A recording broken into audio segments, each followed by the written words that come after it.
Hello everyone, स्वागत है आप सभी का फार्मेसी इंडिया लाइव पर। आज के इस सेशन में हम बात करने वाले हैं डी फार्मा सेकेंड ईयर में हमारा एक सब्जेक्ट है फार्माकोलॉजी। और उस सब्जेक्ट से काफी बच्चों को डर लगता है, उनको ये नहीं समझ आता कि हम किस तरीके से उसकी तैयारी करें, प्रैक्टिस करें कि जो हमारे फाइनल एग्जाम में अच्छे नंबर आ जाएं। तो आज के इस सेशन में मैं आपको बताने वाला हूं top 10 questions for pharmacology final exam. मतलब फार्माकोलॉजी में इस बार जो आपके लिए टॉप 10 क्वेश्चंस होने वाले हैं उनको आज हम एक्सप्लेनेशन के साथ डिस्कस करेंगे। और बच्चा लोग, ये वीडियो सभी बोर्ड के बच्चों के लिए इंपॉर्टेंट होने वाला है। आप जिस भी बोर्ड से डी फार्मा सेकेंड ईयर में हैं या किसी भी पर्टिकुलर यूनिवर्सिटी से, ये वीडियो उन सभी बच्चों के लिए इंपॉर्टेंट रहेगा और उनके फार्माकोलॉजी में तैयारी करने में काफी मदद करेगा। तो चलिए शुरू करते हैं। उससे पहले आप हमारे साथ व्हाट्सएप और टेलीग्राम चैनल्स के थ्रू जुड़ सकते हैं। लिंक्स आपको नीचे डिस्क्रिप्शन में दिए गए हैं, उनके माध्यम से फॉलो कर सकते हैं। तो चलिए शुरू करते हैं। सबसे पहला क्वेश्चन बनता है हमारा, जो कि इंपॉर्टेंट है। Discuss in detail about non steroidal anti inflammatory drugs, यानी कि एनएसएड्स। इसको दूसरे तरीके से भी पूछा जा सकता है, क्या? Give the classification of NSAIDs, यानी कि non steroidal anti inflammatory drugs का क्लासिफिकेशन क्या हो सकता है। तो इसके अंदर जो आपको आंसर लिखना होगा, सबसे पहले तो आप ये बताइए कि non steroidal anti inflammatory drugs होते क्या हैं। ये वो ड्रग्स होती हैं, ये वो दवाइयां होती हैं जो हमारी बॉडी के अंदर पेन, यानी कि जो दर्द होता है या फिर जो इन्फ्लामेशन हो जाती है, यानी कि जो सूजन हो जाती है बॉडी में, उसको कम करने में, उसको रिड्यूस करने में, यानी कि उसको कम करने में मदद करता है। उन्हीं को हम non steroidal anti inflammatory drugs कहते हैं। अब अगर मैं बात करूं, जैसे ग्लूकोकॉर्टिकॉइड्स हैं, यानी कि इसके अंदर क्या क्या है, एक तो कॉर्टिसोन है और एक हाइड्रोकॉर्टिसोन है। तो ये सब जनरली सामान्य तौर पर, ठीक है, कॉमनली जो हम यूज करते हैं एंटी इंफ्लामेटरी एजेंट्स के तौर पर, वो ग्लूकोकॉर्टिकॉइड्स हैं, यानी कि हाइड्रोकॉर्टिसोन और कॉर्टिसोन। अब अगर हम बात करें कि जो non steroidal anti inflammatory agents हैं, इन सबको हम यूज किस लिए कर रहे हैं, वो आपको पता चल ही गया कि बॉडी में जब इन्फ्लामेशन हो जाती है, पेन होता है, तो उसको कम करने के लिए। इनके एज सच कोई एडवर्स इफेक्ट नहीं होते हैं, जैसे कि अगर हम स्टेरॉइड थेरेपी यूज करते हैं, स्टेरॉइड ड्रग्स यूज करते हैं उनके कंपैरिजन में।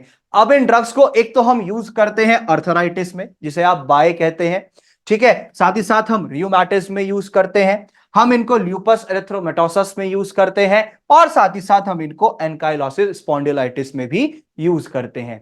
अब अगर हम बात करें कि इसका क्लासिफिकेशन क्या कहता है, यानी कि एक सिंपल और सरल भाषा में कहें तो इसका वर्गीकरण क्या होता है non steroidal anti inflammatory drugs का, उसके बारे में जानेंगे। ठीक है, तो सबसे पहले हमारी कैटेगरी है नॉन सेलेक्टिव कॉक्स इनहिबिटर्स, ठीक है, जिनको आप traditional non steroidal anti inflammatory drugs के नाम से भी जानते हैं। जैसे सैलिसिलेट्स में हमारा आ जाता है एस्पिरिन, इसी तरीके से हमारा प्रोपियोनिक एसिड डेरिवेटिव्स में आ जाता है आइबुप्रोफेन, नेप्रोक्सेन और कीटोप्रोफेन, ठीक है। अब अगर हम बात करें नेक्स्ट कैटेगरी की, वो है एंथ्रानिलिक एसिड डेरिवेटिव। तो इसमें एक ड्रग हमारी सबसे ज्यादा यूज होती है मेफेनेमिक एसिड, मेफ्टाल स्पास के नाम से जो आती है, या मेफ्टाल 500 के नाम से आती है। नेक्स्ट कैटेगरी आती है aryl acid, aryl acetic acid derivative, जैसे आपका डाइक्लोफिनेक होता है और एसिक्लोफिनेक होता है ना। इसी तरीके से नेक्स्ट कैटेगरी है ऑक्सीकैम डेरिवेटिव्स, जिसमें आप पैरोक्सीकैम, टेनॉक्सीकैम यूज करते हैं, ठीक है। फिर कैटेगरी आती है आपकी पायरोलो पायरोल डेरिवेटिव्स, इसके अंदर हमारा कीटोरोलेक आ जाता है। इसी तरीके से हमारा इंडोल डेरिवेटिव्स होते हैं, जैसे इंडोमेथासेन होता है।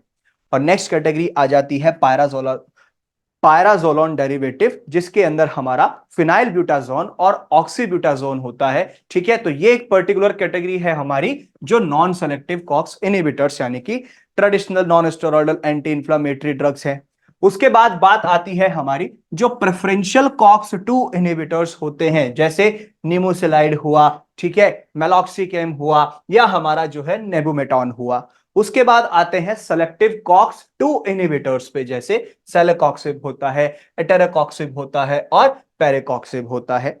फिर हम बात करेंगे एनाल्जेसिक एंटीपायरेटिक्स की, जिसमें आपका पुअर एंटी इंफ्लामेटरी एक्शन होता है, ठीक है, जैसे पैरा अमीनोफिनॉल डेरिवेटिव, जिसे आप पीसीएम यानी कि पैरासिटामॉल, ये फिजिक्स केमिस्ट्री मैथ्स नहीं है, पैरासिटामॉल होती है शॉर्ट फॉर्म, ठीक है। उसके बाद पाराजोलोन डेरिवेटिव जैसे मेटामिजोल हुआ, प्रोपाइफेनाजोन हुआ।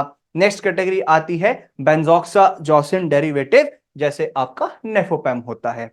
आगे चलते हैं। नेक्स्ट क्वेश्चन जो बनेगा हमारा क्वेश्चन नंबर 2, एक हो सकता है explain various routes of drug administration, मतलब कि जो जितने भी हमारे रूट्स ऑफ ड्रग एडमिनिस्ट्रेशन हैं वो सब बताने हैं। और इसको दूसरी तरीके से भी पूछा जा सकता है, analyst the various routes of administration, मतलब कि जो जो रूट्स हैं हमारे ड्रग एडमिनिस्ट्रेशन के, उनके बारे में बताना है।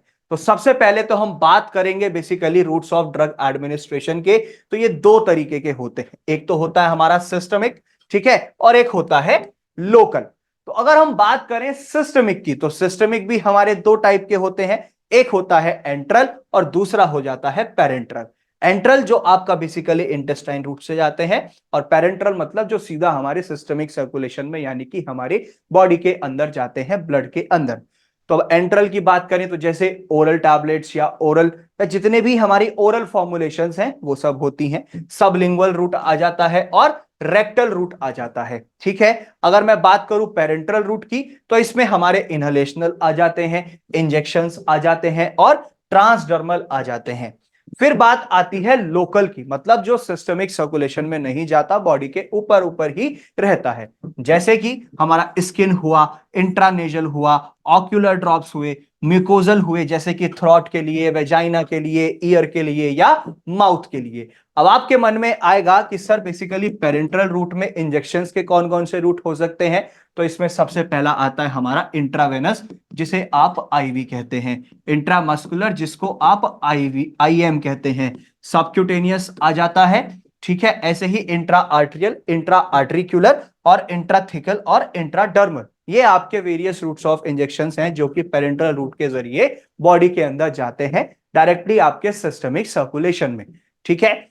अब बच्चा लोग, आप जब भी अपना आंसर अटेम्प्ट करें, तो जैसे मैंने आपको ये क्वेश्चन दिखाया, इससे पहले दिखाया था, जितना आप उसको पॉइंट्स में लिख सकते हैं या आप उसको जितना फ्लो चार्ट की फॉर्म में लिखेंगे उतना आपके लिए अच्छा रहेगा, और वो एक तरीके से आपके आंसर को अट्रैक्टिव भी बनाता है, ठीक है। तो ये ट्रिक्स अगर आप अपनाएंगे तो आपको अच्छे मार्क्स मिलेंगे, और ये क्वेश्चंस बहुत इंपॉर्टेंट होने वाले हैं आपके एग्जाम के लिए। नेक्स्ट आ जाते हैं, क्वेश्चन बनता है क्लासिफाई एंटी हाइपरटेंसिव ड्रग्स, या फिर discuss in detailed about anti hypertensive drugs. मतलब कि क्वेश्चन में देखो पूछा एक ही चीज जा रही है लेकिन घुमा फिरा के पूछ रहे हैं। यहां पूछ लिया सीधा सीधा एंटी हाइपरटेंसिव ड्रग्स का आपसे क्लासिफिकेशन, उसका वर्गीकरण। दूसरे में कह रहे हैं कि पूरा डिटेल में बताओ, यानी कि उसके बारे में तो बताना ही बताना है, अब फिर साथ में क्लासिफिकेशन भी बताना पड़ेगा, तभी तो डिटेल बैठेगा। तो अब सबसे पहले तो मन में सवाल आता है कि एक्चुअल में हमारे एंटी हाइपरटेंसिव एजेंट्स होते क्या हैं, ठीक है। एंटी हाइपरटेंसिव एजेंट्स हमारे होते क्या हैं। तो सबसे पहला, जब भी हमारा जो एक नॉर्मल ब्लड प्रेशर होता है, ठीक है, क्या नॉर्मल बीपी जो होता है वो जब हमारा बढ़ने लगता है, इंक्रीज होने लगता है और हाई ब्लड प्रेशर रहने लगता है, उसी कंडीशन को हम हाइपरटेंशन कहते हैं। अब जो नॉर्मल बीपी है हमारा वो कितना होता है, 120/80 होता है ना। 120 ऊपर का यानी कि सिस्टोलिक और 80 नीचे का यानी कि डायस्टोलिक। अब अगर बीपी हमारा एक 140-90 के अराउंड रहने लगे या उससे ज्यादा, दैट मींस कि उस पर्टिकुलर इंडिविजुअल इंसान को या पेशेंट को हाइपरटेंशन है, यानी कि उसका हाई बीपी रहने लगा है। तो उस कंडीशन में हाई ब्लड प्रेशर को रिड्यूस करने में, उसको नॉर्मल करने में जो दवाइयां हम इस्तेमाल करते हैं उन्हीं को हम एंटी हाइपरटेंसिव एजेंट्स या फिर ड्रग्स कहते हैं। अब जो एंटी हाइपरटेंसिव ड्रग्स होती हैं ये आपकी उस क्लास की ड्रग्स हैं जिनको बेसिकली आप, एक तरीके से अगर मैं आपको बताऊं, जो हाइपरटेंशन यानी कि हाई ब्लड प्रेशर को ठीक करने के लिए इस्तेमाल किए जा रहे हैं, वो ही आपकी एंटी हाइपरटेंसिव एजेंट्स होते हैं। आगे चलते हैं। अब हम बात करेंगे बेसिकली इसके क्लासिफिकेशन की। तो सबसे पहला इसके अंदर हम डायरेटिक्स यूज करते हैं, ठीक है, जैसे थायाजाइड्स, फॉर एग्जाम्पल हाइड्रोक्लोरथायाजाइड हुआ, या आपका क्लोरथेलिडोन हुआ, या आपका इंडापामाइड हुआ। इसी तरीके से हाई सेलिंग यूज करते हैं, जैसे आपका फिरोसिमाइड हुआ, टॉर्सेमाइड हुआ या एथाक्रेनिक एसिड हुआ। नेक्स्ट आते हैं हम पोटेशियम स्पेयरिंग डायोरेटिक्स पे, तो आप जानते ही हैं, जैसे आपका स्पाइरोनोलेक्टोन होता है और अमाइलोराइड होता है। फिर आते हैं हम बीटा एज इनहिबिटर्स पे, जो इसके अंदर यूज किए जाते हैं। कैप्टोप्रिल हुआ, एनालाप्रिल हुआ, लिसिनोप्रिल हुआ, ठीक है, पैरेंड्रोप्रिल हुआ, रामिप्रिल हुआ और फॉसिनोप्रिल हुआ। फिर आते हैं हम अल्फा प्लस बीटा एंजियोटेंसिन पे, ठीक है, अल्फा प्लस बीटा एंजियोटेंसिन पे, ठीक है, जैसे लोसार्टन हुआ, कैंडेसार्टन हुआ या फिर इर्बेसार्टन, वेलसार्टन एटसेट्रा। आगे बढ़ते हैं अब इस क्वेश्चन में, तो आपका जो नेक्स्ट बनता है कैटेगरी क्लासिफिकेशन में वो है कैल्शियम चैनल ब्लॉकर्स, जैसे वेरापामिल हुआ, डिल्टियाजम हुआ, निफेडेपिन हुआ, एमलोडिपिन हुआ एटसेट्रा।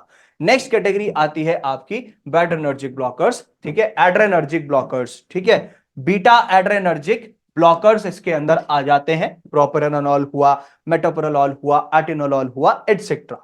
फिर आते हैं जो हमारे alpha plus beta adrenergic blockers होते हैं, लेबिटालॉल और कार्बेडाइलॉल। नेक्स्ट आते हैं हम अल्फा एड्रेनर्जिक ब्लॉकर्स पे, प्राजोसिन, टेराजोसिन, ये सब आप जानते ही हैं, डोक्साजोसिन एटसेट्रा। ये आपका पर्टिकुलर क्लासिफिकेशन है इनका एंटी हाइपरटेंसिव एजेंट्स का। नेक्स्ट है इसके अंदर सेंट्रल सिंपैथोलाइटिक ड्रग्स, जैसे क्लोनिडीन होता है और मिथाइल डोपा होता है। अब अगर हम बात करें बेसिकली, जैसे नेक्स्ट कैटेगरी है वेसोडाइलेटर्स की, तो इसमें हम आर्ट्रियोलर यूज करते हैं, जैसे हाइड्रालाजीन हुआ, मिनॉक्सिडिल हुआ और डाइजॉक्साइड हुआ। फिर हम इसके अंदर आर्ट्रियोलर के साथ साथ वेनस भी यूज करते हैं, जैसे सोडियम नाइट्रोक्लोराइड होता है, और डायरेक्ट रेनिन इनहिबिटर्स में हम यूज करते हैं एलिस्केरिन, ठीक है, और अदर्स में जैसे हमारे एड्रेनर्जिक न्यूरॉन ब्लॉकर्स हुए तो रिजरपिन हुआ या फिर ग्वानेथिडीन हुआ, और हम यहां पर गैंग्लियन ब्लॉकर्स भी यूज करते हैं, जैसे पेंटोलिनियम होता है। ठीक है बच्चा लोग, तो ये पूरा क्लासिफिकेशन था एंटी हाइपरटेंसिव ड्रग्स का। नेक्स्ट क्वेश्चन नंबर 4 बनता है आपके लिए, क्लासिफाई एंटीवायरल ड्रग्स, मतलब जो एंटीवायरल ड्रग्स हैं उनका पूरा क्लासिफिकेशन बताना है। और दूसरे तरीके से पूछा जा सकता है कि give the classification of antiviral drugs. दोनों में एक ही चीज पूछी गई है, लेकिन एक तरफ ये कह लो कि एक तरफ तो सीधी उंगली से घी निकल गया और एक तरफ हमें उंगली टेढ़ी करनी पड़ रही है ना। तो अब यहां पर क्या बनेगा, सबसे पहला तो जो हमारी एंटीवायरल ड्रग्स होती हैं, ये ड्रग्स होती क्या है, जब भी बेसिकली एक हमारा वायरस का लिंकेज हो जाता है बॉडी के अंदर लिविंग और नॉन लिविंग सिस्टम से, ठीक है, वायरसेस हमारे बॉडी के अंदर आ जाते हैं तो वो वहां पर बॉडी के अंदर रेप्लिकेट यानी कि अपना डुप्लीकेशन स्टार्ट कर देते हैं और बॉडी में स्प्रेड होने लगते हैं। अब कुछ वायरसेस ऐसे होते हैं हमारे जो सीधा सीधा आपके साइटोप्लाज्म में मल्टीप्लाई होंगे, और कुछ आपके जो है बेसिकली न्यूक्लियस में होते हैं। तो होगा क्या, जितनी भी मोस्टली हम एंटीवायरल ड्रग्स यूज करते हैं वो या तो प्यूरिन होती हैं या पायरेमिडीन एनालॉग्स होते हैं, और इनके साथ साथ आप इनको प्रोड्रग्स भी कहते हैं। वो ड्रग्स जो हमारी वायरस इन्फेक्शन को ट्रीट करने के लिए इस्तेमाल होती हैं उनको हम एंटीवायरल ड्रग्स कहते हैं। आप सिंपल सिंपल ये याद रखिएगा। अब अगर मैं बात बताऊं, जो मैक्सिमम एंटीवायरल ड्रग्स हमारी टारगेट करती हैं वो या तो डीएनए के जरिए करेंगी उस पर्टिकुलर वायरस के, या आरएनए के जरिए, क्योंकि उसी के द्वारा ही तो वो रेप्लिकेट हो रहा है, डुप्लीकेट हो रहा है। इसीलिए अगर हम बात करें कि जो एंटीवायरल ड्रग्स का क्लासिफिकेशन है ये क्या कहता है, तो सबसे पहले हम बात करेंगे एंटी हर्पीस वायरस ड्रग्स की। एक तरफ क्लास है और एक तरफ ड्रग्स है, ठीक है, जैसे इसके अंदर आप यूज कर सकते हैं आइडॉक्सिरुडिन हुआ, ठीक है, एसाइक्लोविर हुआ, वेलासाइक्लोविर हुआ, फेमिसाइक्लोविर हुआ, गेनिसाइक्लोविर हुआ एटसेट्रा। फिर आते हैं हम एंटी इन्फ्लुएंजा वायरस ड्रग्स पे, जैसे एमेंटाडीन हुआ, रिमेंटाडीन हुआ, ठीक है, और इसी तरीके से आपका जेनामेविर हुआ, पैरामेविर हुआ एटसेट्रा। फिर अगर हम बात करें एंटी हेपेटाइटिस वायरस की, तो एक तो होती है जो हेपेटाइटिस बी के लिए ड्रग यूज होती हैं, और एक वो ड्रग्स जो हेपेटाइटिस सी के लिए यूज होती हैं। जो हम ए में यूज करते हैं वो है आपकी एडिफोविर हुआ, डिपिवॉक्सिल हुआ या फिर लामिव्यूडिन हुआ, लेकिन जो हेपेटाइटिस सी के लिए यूज हो रही हैं वो है रिबाविरिन या फिर इंटरफेरॉन ए। अगर आगे बढ़े तो नेक्स्ट क्वेश्चन बनता है आपके लिए basically, what are general anaesthetics, कि जनरल एनेस्थेटिक्स होते क्या हैं। शॉर्ट फॉर्म में इनको हम जीए कह देते हैं। दूसरी फॉर्म में क्वेश्चन पूछा जा सकता है कि give the classification of general anaesthetics, कि जनरल एनेस्थेटिक्स का क्लासिफिकेशन यानी कि उसका वर्गीकरण। और नेक्स्ट क्वेश्चन बन सकता है कि what are the ideal properties of general anaesthetics. General anaesthetics सही मायने में क्या होते हैं, उनके गुण क्या है, यानी कि आइडियल प्रॉपर्टीज वो बताइएगा। तो सबसे पहले तो हम जान लेते हैं कि एक्चुअल में जनरल एनेस्थेटिक्स होते क्या है। ये बेसिकली वो ड्रग्स होती हैं जो आपके सीएनएस यानी कि सेंट्रल नर्वस सिस्टम पे जाकर के सीधा सीधा असर करती हैं। एक पार्शियल या कंप्लीट लॉस ऑफ सेंसेशन, मतलब जिसमें इंसान की सूझबूझ चली जाती है, सूझबूझ चली जाती है, वो अनकॉन्शियस हो जाता है। ठीक है, साथ ही साथ में अब इनको हम यूज क्यों करते हैं, जब किसी का कोई ऑपरेशन करना हो, कोई सर्जरी करनी हो, उसको पेन ना हो, ठीक है, और ऐसा भी हो सकता है कि भाई खुद की बॉडी पे अगर कोई कटवट लगे तो इंसान की हालत खराब हो सकती है। तो उन सब चीजों से बचने के लिए प्रिकॉशन के तौर पे जनरल एनेस्थीसिया दिया जाता है। ठीक है, वो एक मसल रिलैक्सेंट का काम करता है, साथ ही साथ लॉस ऑफ कॉन्शियसनेस में भी जो है उसको हम यूज करते हैं, और एनाल्जेसिक मतलब कि जो बेसिकली पेन को रिड्यूस करते हैं, दर्द नहीं महसूस होने देते, उसके तौर पर हम इसे यूज करते हैं। अब अगर हम बात करें कि आइडियल प्रॉपर्टीज क्या होती हैं एक जनरल एनेस्थेटिक की, सबसे पहला वो आपका नॉन इरिटेटिंग होना चाहिए। मतलब जब वो किसी भी पेशेंट को इंजेक्ट किया जाएगा या आप कह लो कि उसको एडमिनिस्टर किया जाएगा, तो उसको किसी तरीके की कोई इरिटेशन ना हो, कोई जलन ना हो। साथ ही साथ वो जो है तुरंत जैसे ही बॉडी के अंदर एडमिनिस्टर हुआ, तुरंत अपना ऑनसेट ऑफ एक्शन शो करे, मतलब फास्टर ऑनसेट ऑफ एक्शन होना चाहिए, तुरंत बॉडी पे असर दिखना चाहिए। नेक्स्ट पॉइंट कहता है इकोनॉमिकल, ज्यादा महंगा नहीं होना चाहिए, कि ऐसा ना हो कि पेशेंट को रिक्वायरमेंट है जनरल एनेस्थीसिया की लेकिन उसकी फैमिली नहीं बियर कर पा रही या वो नहीं बियर कर पा रहा उसका खर्चा। नेक्स्ट आइडियल प्रॉपर्टी ये कहती है कंपैटिबल विद अदर ड्रग्स। ये भी हो सकता है कि उस पर्टिकुलर पेशेंट को जिसको जनरल एनेस्थीसिया दिया जाना है या दिया जाएगा, उसकी कोई और ड्रग्स चल रही हो, ठीक है, कोई मेडिकेशन हिस्ट्री रही हो। तो अब ऐसा ना हो कि जब इस ड्रग को इंजेक्ट किया जाए, उसको एडमिनिस्टर किया जाए, वो कंपैटिबल ना हो, उसके अंदर जो है इंटरेक्शंस होने लगे, तो ये चीज नहीं होनी चाहिए। एक अच्छा जनरल एनेस्थीसिया वही है जो दूसरी ड्रग्स के साथ कंपैटिबल होता है। साथ ही साथ प्रोड्यूस एनाल्जेसिक इफेक्ट्स, मतलब जो पेन यानी कि दर्द को कम करेगा, ठीक है, वो आपका एक अच्छा एनेस्थीसिया यानी कि जनरल एनेस्थीसिया माना जाता है, और should be inert, chemically inert भी होना चाहिए, कंपैटिबल होना चाहिए। अब बात आती है हमारी बेसिकली सीधी सीधी क्लासिफिकेशन की, यानी कि जनरल एनेस्थेटिक्स के क्लासिफिकेशन वर्गीकरण की।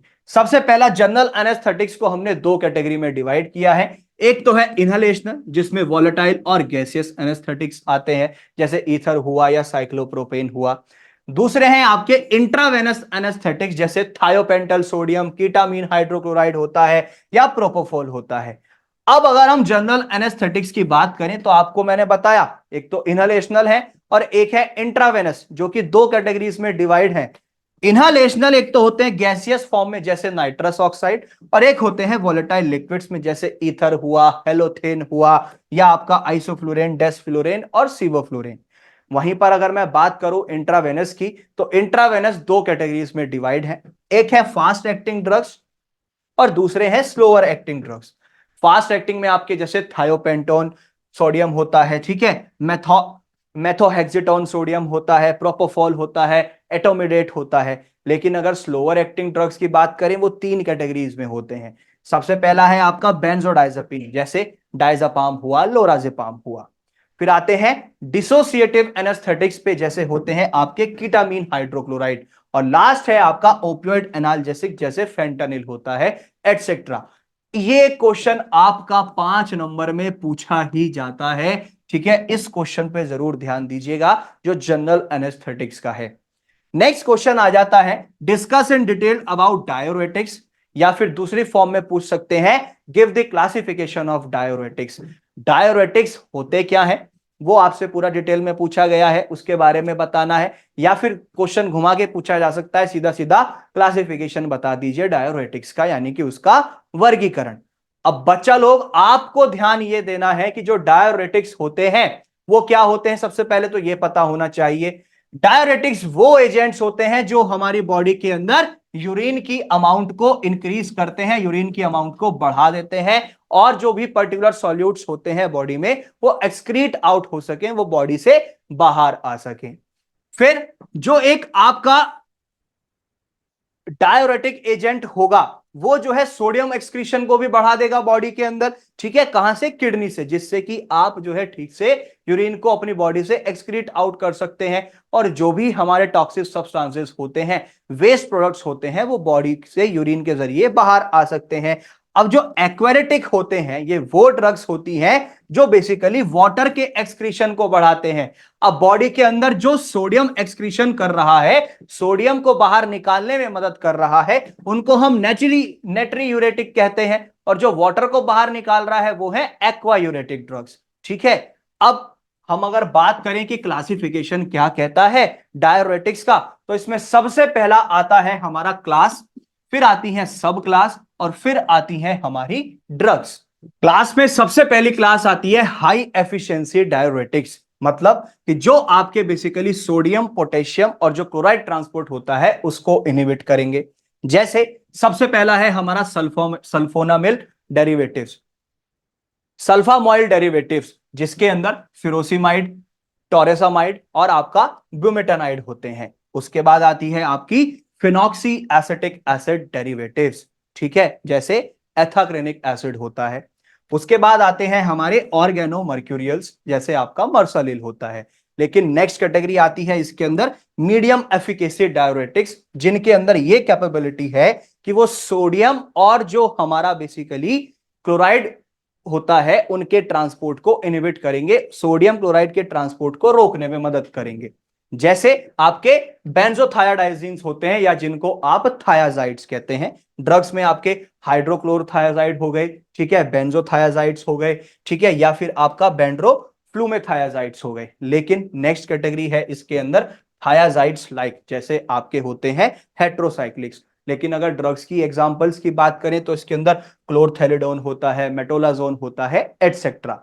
वहीं पर अगर हम आगे बढ़ें, फिर आते हैं हमारे वो ड्रग्स बेसिकली डायरेटिक्स में जो वीक या आपके एडजंक्टिव डायरेटिक्स होते हैं, जैसे कार्बोनिक एनहाइड्रेज इनहिबिटर्स हुए, फॉर एग्जांपल एसिटाजोलामाइड हुआ। इसके अंदर कैटेगरी आती है आपकी पोटेशियम स्पेरिंग डायरेटिक्स की, ठीक है। तो इसको आप याद रखिएगा सीट से, सीट से मतलब कि जो आपकी बैठने की सीट होती है ना, तो एस से बनेगा आपका स्पायरोनोलेक्टोन, ई से बनेगा आपका एप्लिरेनॉन, ठीक है, और ए से बनेगा आपका एल्डोस्टेरॉन, ठीक है, और आप जो है टी से याद रख सकते हैं या फिर एंटागोनिस्ट, ए टी से एंटागोनिस्ट या फिर एल्डोस्टेरॉन, ठीक है। नेक्स्ट आते हैं हम ऑस्मोटिक डायरेटिक्स से। ऑस्मोटिक डायरेटिक्स के इसको ट्रिक से याद रखेगा जो कि है मग वन, यानी कि एक मग्घा, जहां पर आप एम से याद रखिएगा मैनेटॉल, यू से याद रखिएगा यूरिया, या फिर जी से याद रखिएगा ग्लिसरॉल, और जो वन है यानी कि रोमन नंबर्स में देखा जाए तो उसको हमारा आई जैसा लगता है तो आइसोसोर्बाइट। तो एक मग्गा मग वन आप याद रख सकते हैं, मैनेटॉल, यूरिया, ग्लाइसरॉल और आइसोसोर्बाइट। फिर आते हैं हम जेंथीन्स पे, तो जेंथीन्स को आप याद रख सकते हैं थियोफाइलिन से। जेंथीन के अंदर जो है थियोफाइलिन ड्रग होता है। आगे बढ़ते हैं, नेक्स्ट क्वेश्चन आता है discuss general mechanism of drug action. अब एक जनरल मैकेनिज्म, सामान्य तौर पर एक मैकेनिज्म क्या है ड्रग का, जो उसका पर्टिकुलर एक्शन होता है, वो दूसरी फॉर्म में पूछा जा सकता है prepare notes on general mechanism of drug action. देखो क्वेश्चंस को घुमा फिरा के पूछा जा सकता है, लेकिन क्वेश्चन की लैंग्वेज सेम ही है, वो एक ही बात आपसे यहां पर पूछ रही है। सबसे पहला अगर हम बताएं कि general mechanism of drug action में क्या होता है, एक वर्ड आता है आपका इसके अंदर रिसेप्टर।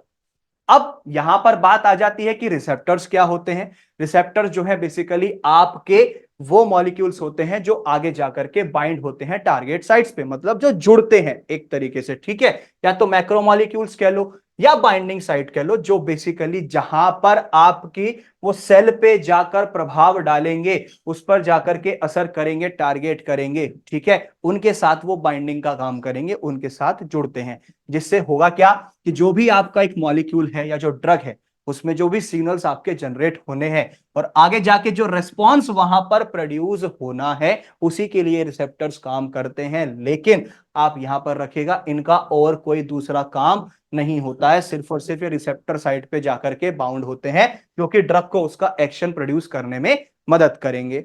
फिर जैसे ड्रग है उसके साथ रिसेप्टर गया, अब हुआ क्या, वहां पे ड्रग रिसेप्टर कॉम्प्लेक्स बनता है, तब जाकर के एक रेस्पॉन्स जनरेट होता है। और उसके बाद आती है एक एफिनिटी। एफिनिटी का मतलब है कि एक ड्रग में कितनी क्षमता है कि वो आगे जाकर रिसेप्टर के साथ जुड़ सके, यानी कि उसके साथ बाउंड हो सके। ठीक है, उसी को आप एफिनिटी कहते हैं।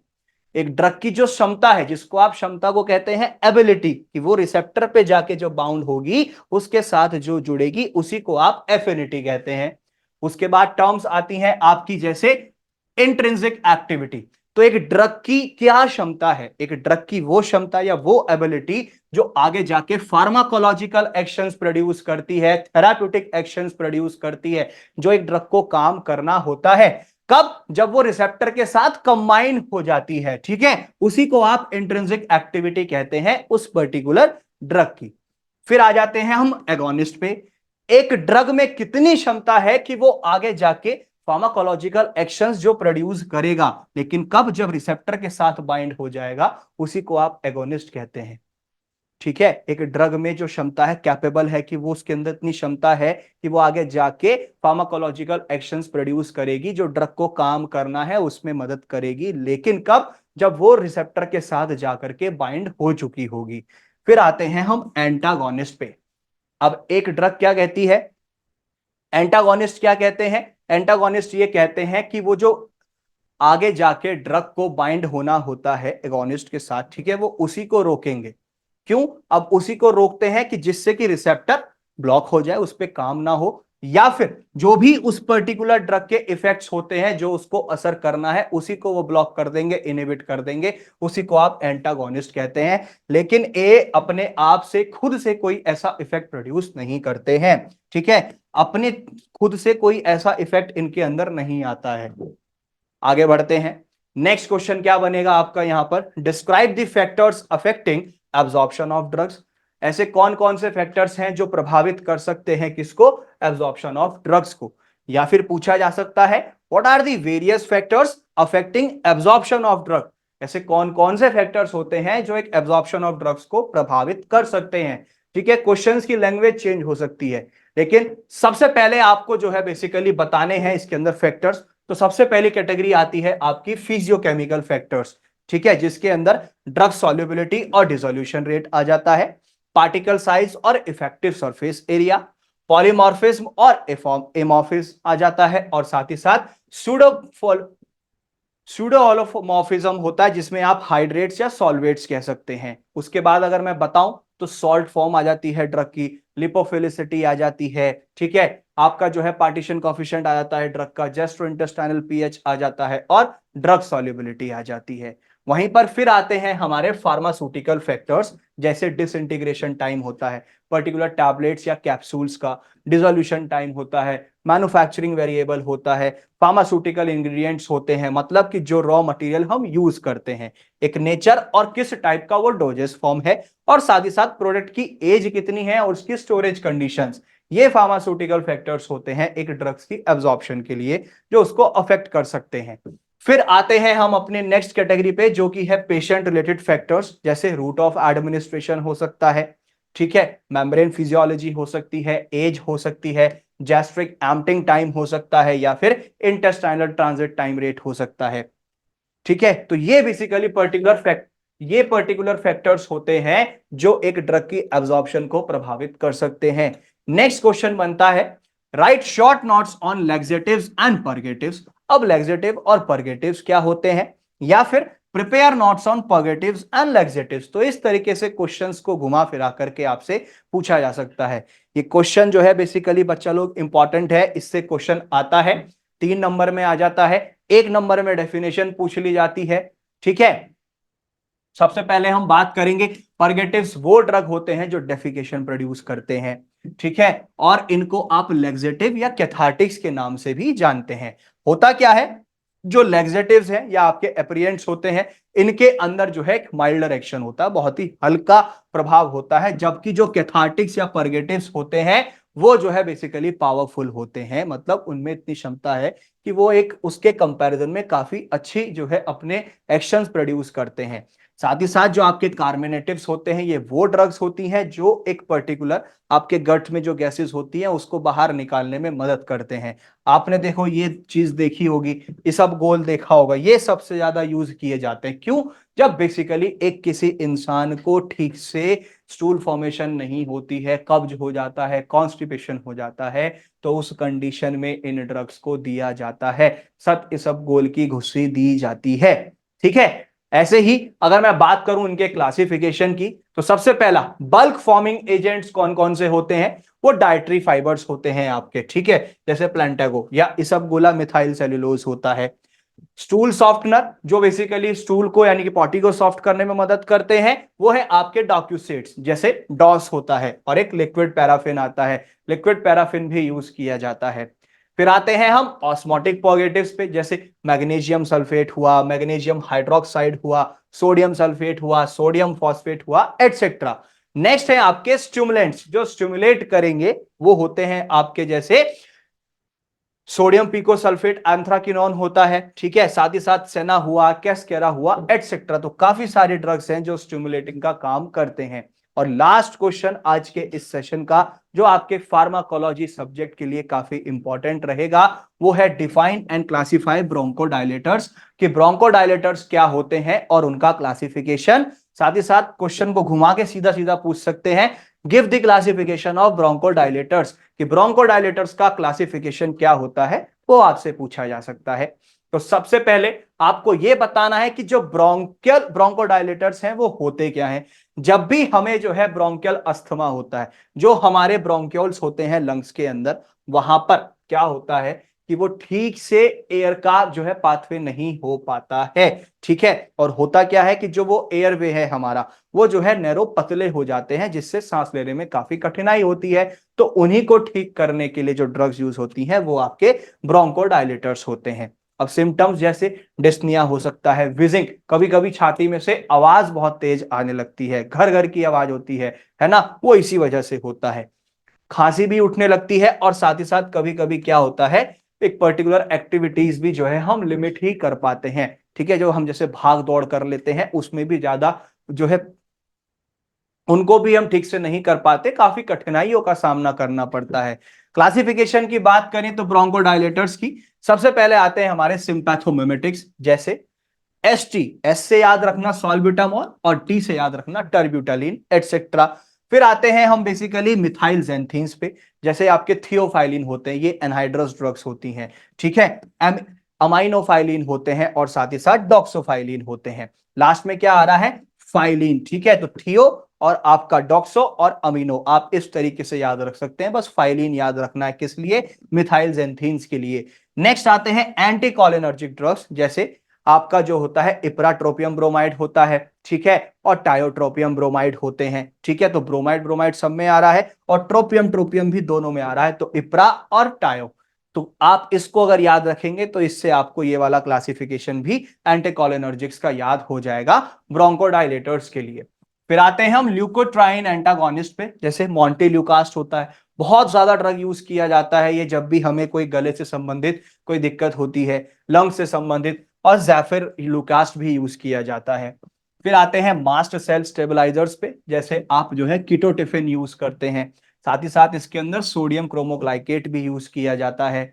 वहीं पर अगर मैं बात करूं कॉर्टिकोस्टेरॉइड्स की, तो सिस्टमिक में हम यूज करते हैं हाइड्रोकॉर्टिसोन, प्रेडनिसोलोन, ठीक है। और अगर मैं बात करूं इनहलेशनल की, तो इसके अंदर हम यूज करते हैं बैक्लोमेथासोन, ठीक है, और बुडेसोनाइड, ये सबसे ज्यादा यूज किए जाते हैं। लेकिन उसके बाद हमारी जो है एक कैटेगरी होती है एंटी इम्यूनोग्लोबुलिन ई एंटीबॉडी, जिसके अंदर आप ओमेलिजुमाब ड्रग यूज करते हैं, ठीक है। तो ये मोस्ट इंपॉर्टेंट 10 क्वेश्चंस होने वाले हैं आपके फार्माकोलॉजी सब्जेक्ट के लिए, आपके डी फार्मा का फाइनल एग्जाम, जो आपका फाइनल एग्जाम होगा या होने वाला है, उसमें काफी मदद करेंगे। इन 10 क्वेश्चंस को अगर आपने अच्छे से कर लिया तो 70 से 80% नंबर आपके यहीं से बन जाएंगे। इन्हीं में से ही आपके क्वेश्चंस 3 नंबर और 5 नंबर में, शॉर्ट क्वेश्चंस और लॉन्ग क्वेश्चंस में पूछे जाएंगे।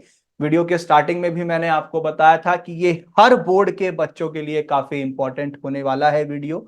ठीक है, आप किसी भी बोर्ड से डी फार्मा कर रहे हैं या किसी भी पर्टिकुलर यूनिवर्सिटी से, आप सभी के लिए इंपॉर्टेंट रहेगा। ठीक है, इन क्वेश्चंस को पीसीआई के लेटेस्ट सिलेबस के अकॉर्डिंग ही लिया गया है और ये वो क्वेश्चंस हैं जो हर बार पूछे जाते हैं, प्रीवियस ईयर क्वेश्चंस में भी पूछे गए हैं। घुमा फिरा के लैंग्वेज कभी बदल देते हैं, कभी कुछ कभी कुछ। ठीक है, तो आप इन क्वेश्चंस को अच्छे से कर लीजिएगा तो आपके 70 से 80% नंबर जरूर बन जाएंगे। तो इसी तरीके से बने रहें फार्मेसी इंडिया लाइव के साथ। आप हमारे साथ व्हाट्सएप और टेलीग्राम चैनल्स के थ्रू जुड़ सकते हैं, लिंक आपको नीचे डिस्क्रिप्शन में दिया गया है। और डाउनलोड करना ना भूलें pharmacy India mobile app from the Google play store for the latest updates. तो डी फार्मा में पढ़ना हुआ और भी आसान, क्योंकि फार्मेसी इंडिया लाइव है आपके साथ।